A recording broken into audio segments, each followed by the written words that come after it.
Hi, well, as we come to the end of the Lent period, many people I know will be going back to whatever foods it was that they gave up. And suddenly all of that control that they've had for the last 40 days has gone out the window. But in reality, when you stop something, it's about being able to do it anytime you want to and not being a victim of those ongoing cravings. And what happens over Lent is people say to themselves, well, I don't need to have it today because in 10 days' time I can have it anyway. But if you really want to be able to stop wanting chocolate or whatever it is that you've given up that you crave, then it's really useful to have a few techniques in your pocket. And there are lots of different options. But in this particular video, I'm going to show you the TFT, or the tapping sequence, to stop cravings. And this works for most people. So all you do, first of all, is rate your desire for the food. So on a scale of 1 to 10, how much do you want it? And it's really useful to actually have the food in front of you so that you can literally look at the chocolate or maybe the cigarette or the biscuits or the cake or whatever it is. So when you look at it, rate your desire on 1 to 10, with 10 being the real strongest. So you're thinking, right, I really need to eat this now. That overwhelming, can't help myself feeling would be a 10. And 1 or 2 would be, well, I like it. I know I like the taste of it, but I'm actually not bothered. There's no physiological desire or urge for it. I'm quite capable of saying no thanks. So just take a second to do that first. And then, as with all tapping sequences, it's a really good idea to clear any reversals or any negativity that you might have. So the first 2 points are always the same. So that's start off by tapping the side of the hand here. And just take a breath in and breathe out for longer than you breathe in. So maybe breathe in for 4 and out for 6 or 8. Quite simply, that's it. The second point for clearing reversals is under the nose. So just do the same thing. Breathe in and out for longer. And sometimes, you know, that is enough on its own. But the actual tapping sequence starts under the eye. This is actually the stomach meridian, and remember, you have neurons in your stomach that are communicating with your brain, so it makes sense to address this meridian. So tap here. Again, just if you use that principle of a breath in and breathe out for longer, then that will be great. And then you tap your collarbone. That's it. And then under your eye again.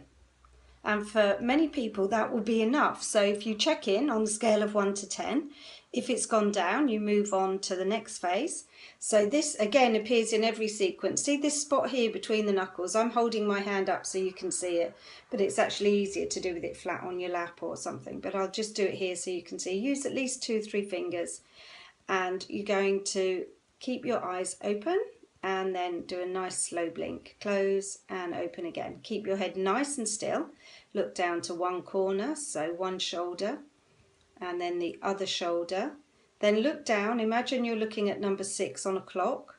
Roll your eyes all the way up one side. Look at all the numbers up to number 12. Keep going round all the way back down to number 6. And then reverse that circle. So the numbers going up to 12 and all the way down.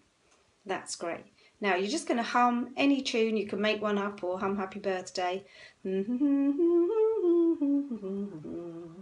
And count back. 5, 4, 3, 2, 1. And hum again. And then you just repeat that sequence. So under the eye. And that nice breath. Collarbone, and it's right on the knobbly bit here, just right near this dent right in the middle. And under your eye again, and take a deep breath, and the chances are the craving will have gone or will have certainly weakened to give you the ability to say no thank you. If that doesn't work, there is another sequence you can do which adds in a point. So same thing, start with the side of the hand. That's it, and then under the nose, and then it's under the eye, collarbone, same thing with the breath, then under your arm, just about bra strap for ladies and a palm's width down for guys, and then collarbone again. And that's an alternative sequence if the first one doesn't work. What's really nice to finish that off is after you do it, just really imagine the benefits of being able to have that control. Just close your eyes, think about how good it would feel to really, really be in control, so that food no longer has a dominion over you. Food no longer controls you, but you can choose it. And you can have chocolate sometimes if you want to, but you know that you do have the ability to say no. And that's really important. Think about what you're saying, because when you say, oh, I have to have it, I can't help it, I can't say no, you're listening. Your unconscious mind is listening. So it sees chocolate and then it remembers that you told it, I can't say no, so you eat it. So you really want to change that dialogue. So in that moment when that craving comes down, really have a word with yourself and talk to your unconscious mind and say, I can say no.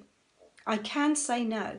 And notice how that feels to be able to have that control, which isn't like saying to yourself, I'm never going to have it ever again, but just knowing I can say no is really, really empowering. So that's one of several techniques. I hope you enjoyed this video. Keep it, save it, watch it again if you need to, and I'll bring you another tip very soon.